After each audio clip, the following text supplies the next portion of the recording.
नमस्कार दोस्तों, स्वागत है आप सभी का मेरे YouTube चैनल पर। तो फ्रेंड्स, आप सबको पता है आज है 28 मार्च 2019। तो 28 मार्च 2019 के जितने भी इंपॉर्टेंट करंट अफेयर्स बनते हैं वो आज हम इस वीडियो में डिस्कस करेंगे। आप सबको पता है, साथ में मैं आपको इंपॉर्टेंट फैक्ट भी बताती हूँ जो कि आपके लिए एग्जाम पर्पस के लिए बहुत ही ज़्यादा ज़रूरी होती है। स्टार्ट करेंगे आज के हमारे important current affairs first question से। उससे पहले अगर आप चैनल पर पहली बार विजिट कर रहे हैं, सब्सक्राइब कर लेना चैनल को, साथ में बेल बटन ज़रूर प्रेस कर लीजिएगा। इससे आपको फ्री में नोटिफिकेशन आते रहेंगे जब भी मैं कोई नई जानकारी डालूंगी। चलिए फ्रेंड्स, स्टार्ट करेंगे फर्स्ट क्वेश्चन से। और इंस्टाग्राम पे फॉलो करना बिल्कुल भी मत भूलिएगा। आपको कुछ भी प्रॉब्लम आती है स्टडी से रिलेटेड, आप इंस्टाग्राम पे मैसेज भी कर सकते हैं इंडिविजुअली। मैं पूरी कोशिश करती हूँ आपके मैसेज का रिप्लाई करने की, तो आप इंस्टाग्राम पे ज़रूर फॉलो कर लीजिएगा। और टेलीग्राम ग्रुप को ज्वाइन करने का लिंक आपको इसी वीडियो के डिस्क्रिप्शन में मिल जाएगा। फर्स्ट क्वेश्चन देखिए, world theatre day is celebrated, यानी कि विश्व रंगमंच दिवस कब मनाया जाता है या कब मनाया गया है? तो अभी अभी मनाया गया है विश्व रंगमंच दिवस। कब मनाया गया है? 27 मार्च को। ठीक है, और हर साल ये मनाया जाता है 27 मार्च को, याद रखिएगा। इसकी स्टार्टिंग हुई थी 1961 में। ठीक है, इसकी स्थापना हो गई थी 1961 में और ये डे मनाया जाने लगा था 1962 में। यहाँ से आपको रट लेना है, यानी कि 27 मार्च 1962 से ये मनाया जाने लगा था day.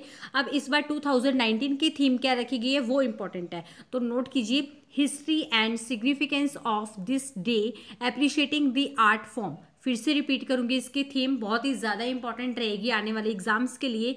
History and significance of this day appreciating the art form. ठीक है, अब ये मनाया क्यों जाता है ये भी इंपॉर्टेंट है, यानी कि वर्ल्ड थिएटर डे या विश्व रंगमंच दिवस क्यों मनाया जाता है। दरअसल ये उन लोगों के लिए है, मतलब एक फेस्टिवल है उन लोगों के लिए जो थिएटर की वैल्यूज़ को और उनकी इंपॉर्टेंस को समझ सकते हैं, देख सकते हैं, मतलब उनके मूल्य को और महत्वता को समझ सकते हैं, और सरकारी राजनेताओं और संस्थानों यानी कि गवर्नमेंट, पॉलिटिशियन और इंस्टीट्यूशंस को जगाने का काम कर सकते हैं। नेक्स्ट है, विच medal one by ji Sathyan in the ITTF, यानी कि इंटरनेशनल टेबल टेनिस फेडरेशन। इसकी फुल फॉर्म इंपॉर्टेंट है, international table tennis federation plus Oman open, यानी कि जी सत्यान ने ITTF challenge plus Oman open में कौन सा पदक जीता है? तो कौन सा पदक जीता है? ब्रॉन्ज, यानी कि कांस्य। अगर आप हिंदी में लिखना चाहते हैं कांस्य पदक, ठीक है, इंग्लिश में लिखना चाहते हैं तो ब्रॉन्ज मेडल जीता है। आपको यहाँ से रट लेना है, ठीक है, इंपॉर्टेंट है। और जी सत्यान, इनका फुल नेम भी आपको पता होना चाहिए। जी सत्यान का फुल नेम है क्या? तो लिख लीजिएगा, गणानासेकरन। फुल नेम है इनका गणानासेकरन सत्यान। ठीक है, नेक्स्ट देखिए, United military practice friends power 6 India and which country started between, यानी कि संयुक्त सैन्य अभ्यास मित्र शक्ति जी भारत और किस देश के बीच शुरू हुआ। ठीक है, यहाँ पे 6 आएगा, शक्ति 6। इसका फुल नेम है संयुक्त सैन्य अभ्यास मित्र शक्ति 6, यानी कि United military practice friends power 16। ठीक है, सो आपको फुल नेम इसका याद रखना है। तो किस देश के बीच में हुआ ये? इंडिया और श्रीलंका के, यानी इसका ऑप्शन बी बिल्कुल सही आंसर है। ठीक है, भारत और श्रीलंका के बीच में ये हुआ है। नेक्स्ट देखिए, विच टॉपिक या विच सब्जेक्ट भी आप लिख सकते हो, यहाँ पे वैसे सब्जेक्ट आप लिख लीजिएगा।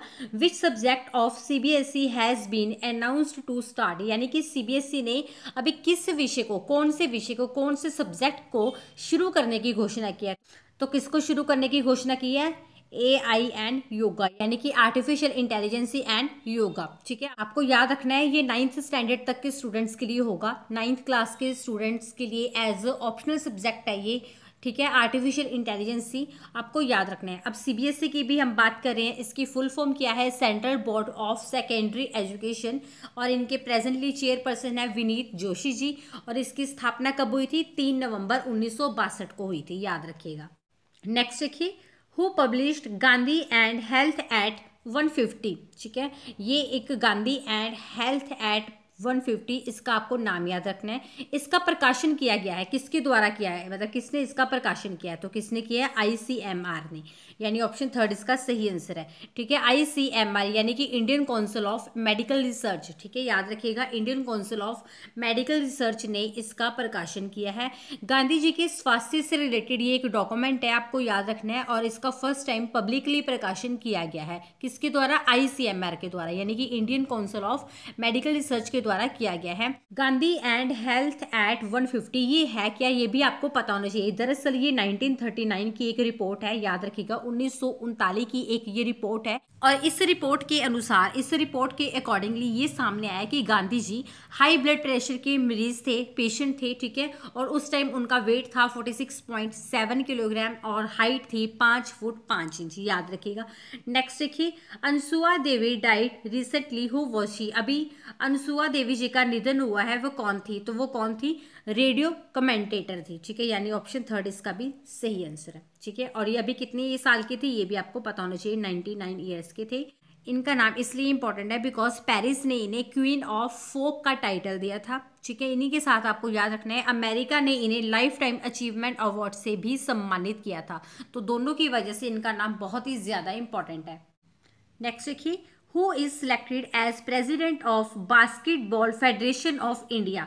यानी कि बास्केटबॉल फेडरेशन ऑफ इंडिया के अध्यक्ष के रूप में किसे चुना गया है, या प्रेसिडेंट के रूप में किन्हें नियुक्त किया गया है? तो किन्हें नियुक्त किया गया है? के गोविंदराज जी को। यानी ऑप्शन सेकंड इसका सही आंसर है। के गोविंदराज है जिनको बास्केटबॉल फेडरेशन ऑफ इंडिया के प्रेसिडेंट के रूप में चुना गया है।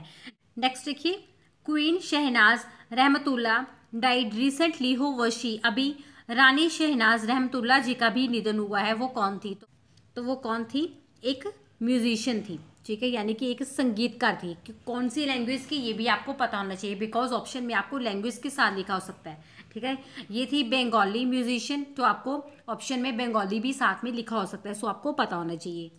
नेक्स्ट देखिए, who one the best director award at the film fair award. Film fair awards में सर्वश्रेष्ठ निर्देशक का पुरस्कार, यानी कि बेस्ट डायरेक्टर का पुरस्कार या अवार्ड किसने जीता है? अभी आपको पता है, अभी फिल्म फेयर अवार्ड्स हुए थे, तो उसमें बेस्ट डायरेक्टर का अवार्ड किनको मिला है? मेघना गुलजार जी को, याद रखिएगा, मेघना गुलजार जी को मिला है। यानी ऑप्शन थर्ड इसका सही आंसर है।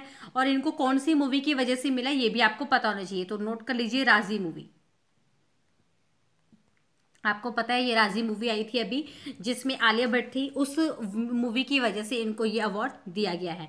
नेक्स्ट देखिए, who has released an book called every vote counts the story of India's election.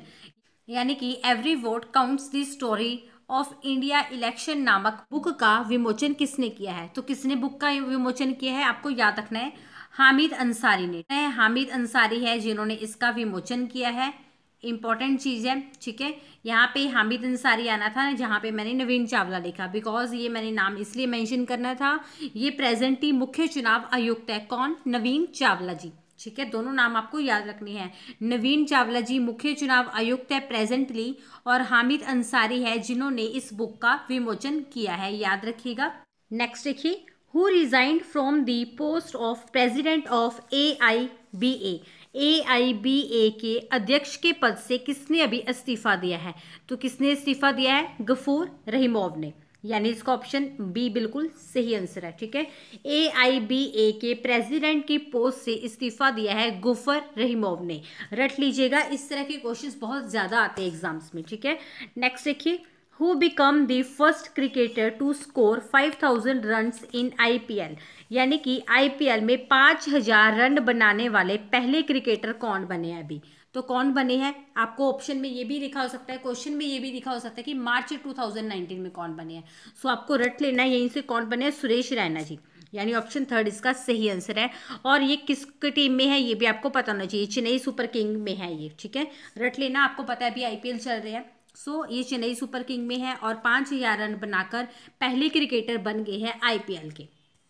Next देखिए, which country topped the global energy transition index of WEF। यानी कि वर्ल्ड इकोनॉमिक फोरम, याद कर लेना, वर्ल्ड इकोनॉमिक फोरम, जिसका headquarter है Switzerland में, रट लीजिएगा यहीं से। WEF के वैश्विक ऊर्जा संक्रमण सूचकांक में किस देश ने शीर्ष स्थान हासिल किया है? यानी कि कौन सी कंट्री या कौन सा देश टॉप पर रहा है इसमें, ठीक है। तो कौन सा देश रहा है टॉप पर? स्वीडन। यानी ऑप्शन ए इसका सही आंसर है, ठीक है। स्वीडन टॉप पर रहा है, सेकंड पे रहा है स्विट्जरलैंड, रट लीजिएगा यहीं से। थर्ड पर रहा है नॉर्वे, ठीक है, नॉर्वे लिख लीजिएगा थर्ड पे। और उसके बाद इंडिया किस कौन से नंबर पे रहा है ये भी इंपॉर्टेंट है। अभी तो हमने टॉप की बात की है, आपको क्वेश्चन आ सकता है कि WEF के वैश्विक ऊर्जा संक्रमण सूचकांक में भारत ने कौन सा स्थान हासिल किया? तो कौन सा स्थान हासिल किया है, कौन से नंबर पे रहा है? 76 पे।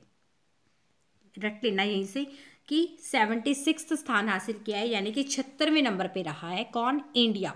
ठीक है, आपको यहीं से रट लेना है। नेक्स्ट है who won the global teacher prize 2019। Global teacher prize 2019 अभी दिया गया है, तो वो किसने जीता है, किसको दिया गया है ग्लोबल टीचर अवार्ड। खास तौर पे अगर आप किसी टीचिंग के एग्जाम की तैयारी कर रहे हो ना, इस तरह के क्वेश्चन बहुत ज़्यादा आएंगे फिर उसमें। ठीक है, आपको यहीं से नाम रट लेना है। तो किसको दिया गया है, पीटर तबीची, यानी ऑप्शन 3 इसका सही आंसर है। कौन सा अवार्ड दिया गया है, ग्लोबल टीचर अवार्ड या ग्लोबल टीचर प्राइज से सम्मानित इनको किया गया है। और ये अवार्ड इनको क्यों दिया गया है, ये भी इंपॉर्टेंट है। इनको इसलिए दिया गया है बिकॉज ये अपनी इनकम का जितना भी ये अर्न करते हैं, जितनी भी इनकी इनकम है उसका 80% सोशल वर्क में लगाते हैं। ये बहुत अच्छा वर्क करते हैं, 80% सोशल वर्क में ये लगाते हैं। ठीक है, सो इस वजह से इनको दिया गया है अवार्ड। ठीक है, पीटर तबीची जी को। और ये है कहाँ के, ये कहाँ के है, केन्या से, ये भी आपको याद रखना है। ठीक है, इस तरह के क्वेश्चन बहुत ज़्यादा इंपॉर्टेंट होते हैं एग्जाम्स के लिए। इसके अलावा India GK, computer GK, Haryana GK, Punjab GK, agriculture, कोई भी आप बेस्ट बुक्स सर्च कर रहे हैं, आपको इस वीडियो की डिस्क्रिप्शन में PDF के तौर पे बुक्स मिल जाएंगी। उन बुक्स को ज़रूर डाउनलोड करना, बहुत ही ज़्यादा इंपॉर्टेंट बुक्स है। काफ़ी स्टूडेंट्स ने कर लिया है, जिन्होंने नहीं किया है उसको ज़रूर कर लेना, बहुत ही ज़्यादा इंपॉर्टेंट है। ठीक है, मिलेंगे नेक्स्ट लाइव सेशन में। Thanks for watching.